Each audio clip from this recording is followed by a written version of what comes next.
It had been 4 months since Jordyn left. 4 months since she sat across from me at our kitchen table, eyes dry and voice calm, and said she couldn't picture a future with just an EMT. I remember how she tried to soften it, said it wasn't about status, just about alignment, but it was clear. She wanted more. More money, more prestige, more proof that her life was moving upward, and I wasn't part of that picture. My family said all the right things at the time. Vanessa told me I was better off. Dylan said Jordyn had always seemed too polished. Even Mom chimed in with her usual blend of pity and optimism. The right person will love you for who you are, not what you do. It felt supportive, real even. Then came the group text from Mom just 2 weeks before Christmas. She said the holidays were going to be different this year. Tight finances, too many medical bills, not enough energy. We're going to skip the big dinner, sweetheart. Just keep it low-key. Maybe something in January. I called her right away, offered to cover everything. Food, gifts, decorations, even hosting it at my place. She brushed it off. You've done enough already, Tess. We'll make it up to you, I promise. I hung up feeling a mix of relief and sadness. I wasn't in the mood for a big family production anyway, but the holidays had always been Mom's favorite. Her excuse felt off, like she was reading a script. The next day, Vanessa sent me a text by mistake.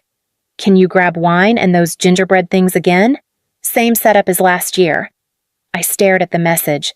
When I asked what she meant, she replied, Oops, sorry, wrong thread. No explanation, no follow-up. Dylan didn't respond to my Christmas check-in at all. No merry early Christmas, no. Let's meet up anyway. Nothing. Silence from him always feels like a shrug. I tried to brush it off, told myself I was reading too much into things. People get busy. Things change. Still, something didn't sit right. I kept thinking about that text. About the way Mom's voice shifted when I offered to help. The space between their words and what I knew in my gut. So I wrapped a few gifts anyway, just in case. Growing up, I was the quiet one. Not because I didn't have anything to say, but because I learned early on that saying it didn't change much. Vanessa sparkled, always center stage, always praised. Dylan trailed behind with excuses made on his behalf like cushions. He's still figuring things out. He's just not built for pressure. I stopped expecting anyone to make space for me and started filling the spaces everyone else left behind. When Dad left, it was me who helped Mom reorganize the garage so she could turn it into a storage room and rent out the basement. When Dylan flunked 2 semesters in a row, I was the one who picked up shifts and sent him money for textbooks. And when Vanessa got the PR job in Raleigh and had to move in 2 days, I borrowed a friend's truck and hauled boxes until midnight. She posted a photo the next morning with the caption, "So grateful for strong beginnings. No mention of me." There's a picture on the hallway wall at Mom's house, Vanessa at her college graduation cap tilted perfectly grinning. Next to it, Dylan in a hospital gown holding Vanessa's newborn, looking overwhelmed but proud. There's no photo of me in uniform. No frame from the day I finished EMT certification, even though I was the youngest in my cohort and had pulled a drowning toddler out of a pool during my final rotation. When I told them about that call, about the moment I got a pulse back, Mom blinked and asked if I remembered to pick up dog food on the way home. I didn't go into this work to be praised, but there's a difference between doing something quietly and being erased for it. I was always the one who remembered birthdays, paid bills on time, sent thank you notes on behalf of the whole family. I thought it made me solid, grounded, useful, but lately I've been wondering if it just made me convenient, easy to overlook. The one who will always show up no matter what. I packed the gifts carefully, nothing expensive, just thoughtful, personalized, wrapped like they were going under a tree that never got set up. I told myself I wasn't going over there for any big reason, just to drop off gifts, maybe bring some dinner, make sure everyone was okay. Maybe they'd really decided not to do anything this year. Maybe Mom had just cracked under the pressure of bills and guilt and didn't want to admit it. Maybe it wasn't about me. Still, I chose the gifts carefully. A new watercolor set for Vanessa's daughter, the exact one she'd circled in a catalog back in October. A fleece-lined hoodie for Dylan because he always borrows mine when he visits and pretends he forgot. For Mom, I found a framed print of a vintage recipe card with Grandma's handwriting, one she used every Christmas for her cinnamon bread. I thought it would feel like comfort. I thought it would matter. I picked up Chinese food on the way, our usual backup for nights when things fell apart or nobody felt like cooking. It felt symbolic somehow, like bringing Plan B to a holiday no one had planned at all. The street was quiet at first, lined with frosted mailboxes and blinking reindeer lights. Then as I turned the corner, I saw the cars. Vanessa's white BMW was in the driveway, angled like it always is when she's in a rush. Dylan's Jeep was parked halfway on the curb. My aunt's minivan, my cousin's Civic, even the silver Audi my mom always says belongs to friends from church. Every single one of them there. I slowed down. The house glowed, light pouring out of the windows, flickering through the curtains.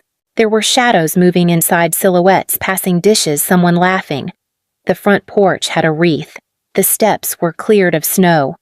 I felt it in my chest before my brain caught up. This wasn't a coincidence. This wasn't a misunderstanding. This was a celebration. Without me.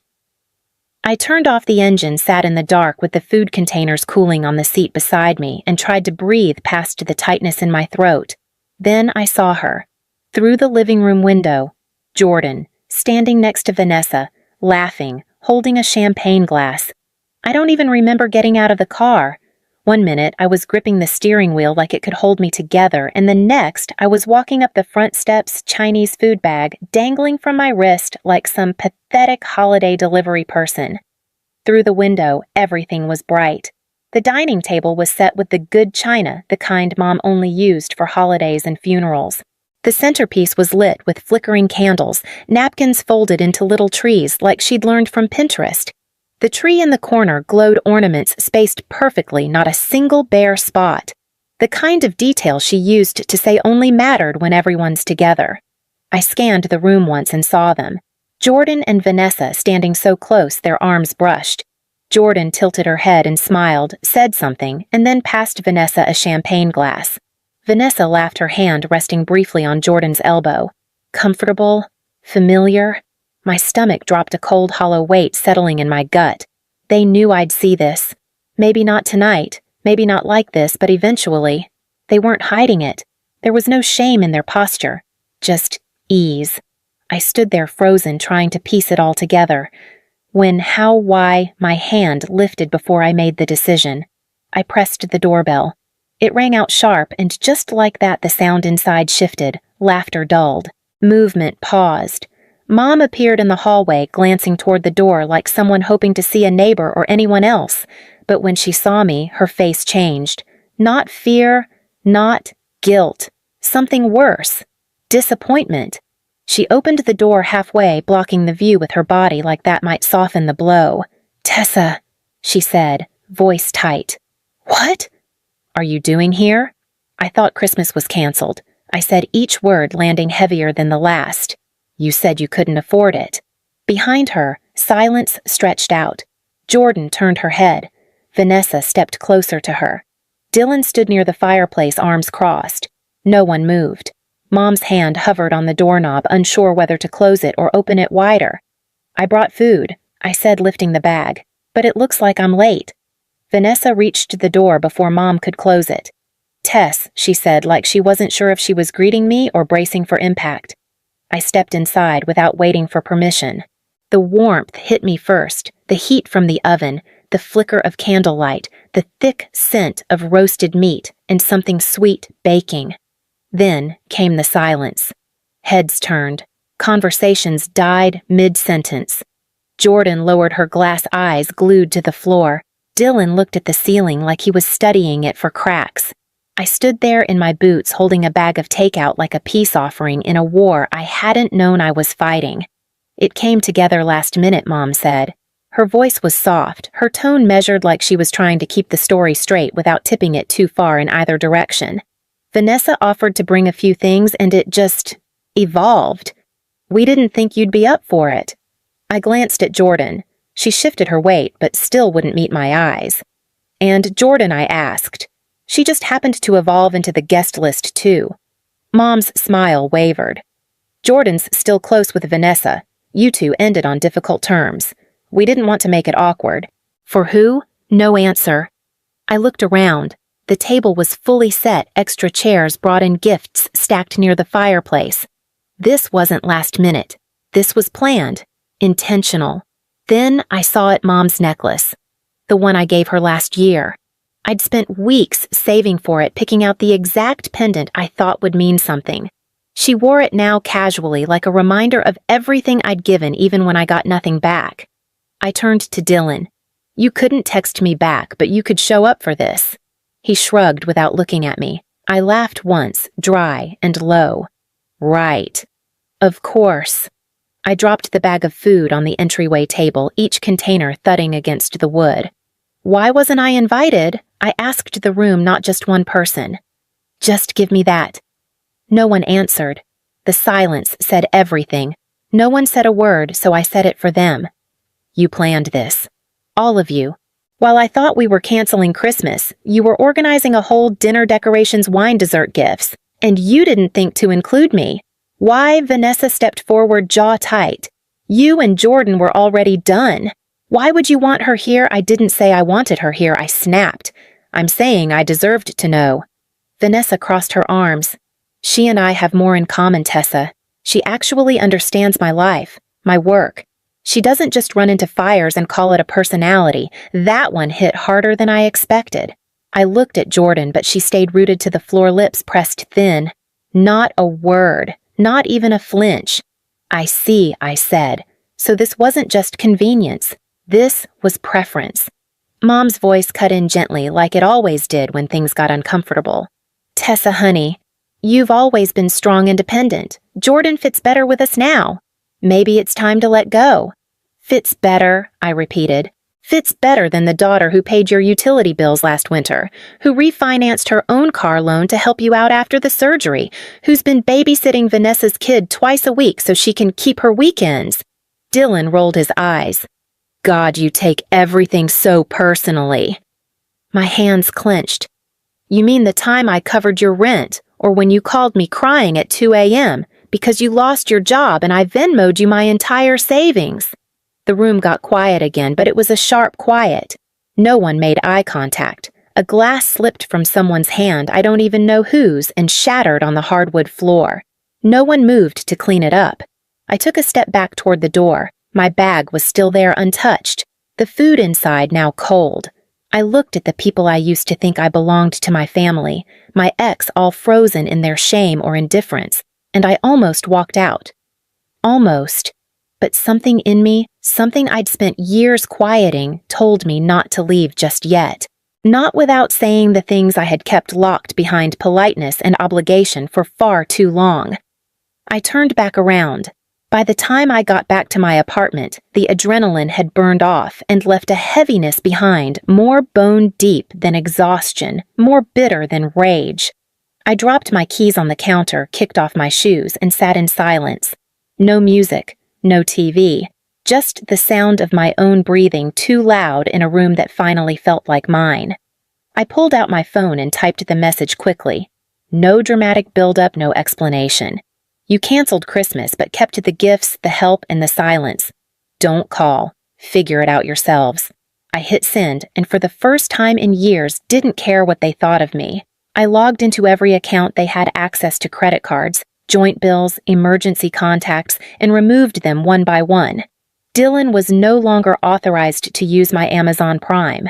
Vanessa's babysitting calendar was deleted. I changed my emergency contact from Mom to my best friend Maren. She was the one who actually picked me up from urgent care last year when I tore a tendon on the job. Not family. Maren. The banking app was next. I canceled the auto payment that sent $300 a month toward Mom's utilities.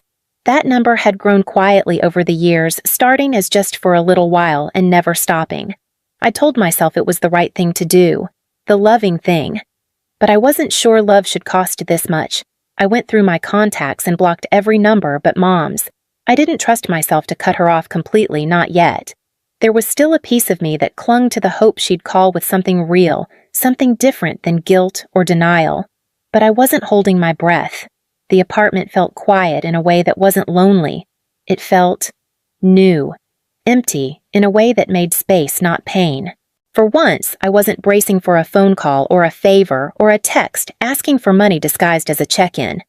I curled up on the couch with the blanket my grandmother crocheted years ago. She was the only person who ever looked at me and saw someone complete. Not a role, not a resource.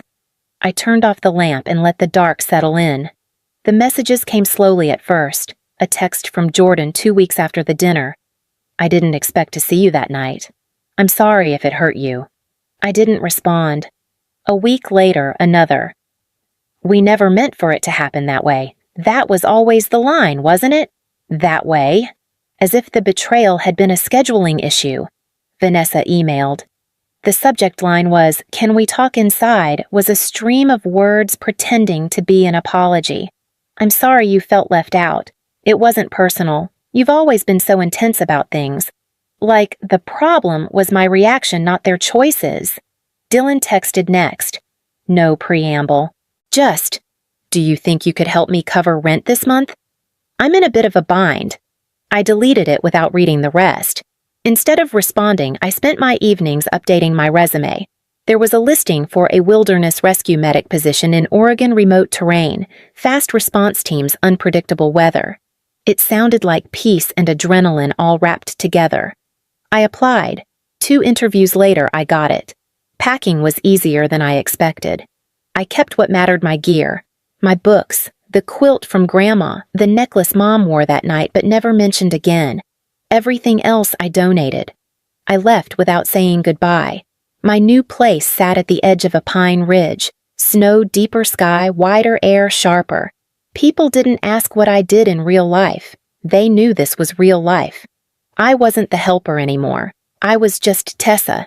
I adopted a mutt from the local shelter, part shepherd, part ? I named her Scout.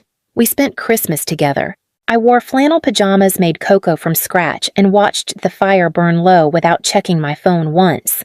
There were no gifts, no tree, no tense phone calls. Just silence. Not the kind that punishes, but the kind that settles. The kind that lets you sleep. Scout curled up at my feet as I finished a book I hadn't made time to read in years, and for the first time in my adult life, I didn't feel like something was missing. 6 months later, I stood in my kitchen watching steam rise from a pot of stew while Scout snored under the table. The house smelled like garlic and rosemary, and something that felt like home, though not the one I'd grown up in. I'd invited a few people from the team, 3 medics, 1 pilot, and a climbing tech named Rena, who reminded me that trust doesn't always have to be earned with blood. They showed up with mismatched Tupperware laughter and stories that didn't require me to prove anything. No one asked about my past. They just passed the bread and asked if I'd seen the sunrise over East Ridge yet. Above the fireplace was a small framed photo, me Scout, and the mountain behind us, the sky painted in orange and gold. I'd taken it with a timer one morning before a shift. I didn't look polished. I looked awake. Dad called every now and then. He never pushed, just checked in, said he was sorry again, that he was trying to do better now that the noise had quieted. I believed him more each time. I picked up sometimes. Vanessa and Jordyn didn't last. I didn't ask. Why didn't care to hear? The damage was done long before their first glass of wine. Mom left 3 voicemails in the spring. I never listened past the first sentence. That night, I sat at a table I'd picked out myself, surrounded by people who hadn't asked me to carry their lives, but offered pieces of their own. Scout nudged my knee, and I slipped her a piece of bread. I didn't say much. I just watched and listened. Not because I had to, because I wanted to.